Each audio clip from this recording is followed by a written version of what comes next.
اللہ کے ہاں جب ترازو قائم ہوگا اور اس ترازو میں لوگوں کے اعمال تولے جانے شروع کیے جائیں گے تو شروع میں جب عدد گنا جائے گا، اعمال کی گنتی کی جائے گی، اس وقت بڑے لوگ کامیاب ہوں گے، کیونکہ نیکی ایک کی 10 گنا لکھی جاتی ہے، گناہ ایک کا 1 لکھا جاتا ہے۔ تو عدد کے اندر بہت سے لوگ ایسے ہوں گے جن کی نیکیاں زیادہ ہوں گی، گناہ کم ہوں گے۔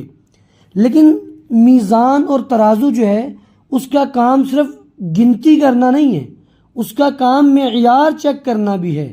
یعنی جب وہ ترازو معیار چیک کرے گا، معیار 2 چیزیں ہیں۔ پہلی چیز کہ وہ عمل خالصتاً اللہ کی رضا کے لیے کیا جائے، اور دوسرے نمبر پہ وہ عمل نبی علیہ الصلاۃ والسلام کی سنت کے مطابق کیا جائے۔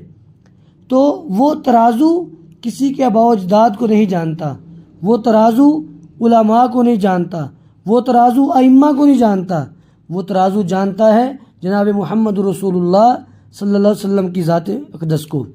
تو وہ ترازو معیار چیک کرے گا، اور جب معیار چیک کرے گا اس وقت بہت سے لوگ گرتے چلے جائیں گے، بہت سے لوگ جن کے عمل میں اخلاص نہیں ہوگا وہ ان کے عمل رد کر دیے جائیں گے، اور وہ لوگ جن کے اعمال تو ہوں گے لیکن سنت کے مطابق نہیں ہوں گے، ان کے اعمال کو بھی رد کر دیا جائے گا، وہ عمل قابل قبول نہیں ہوں گے۔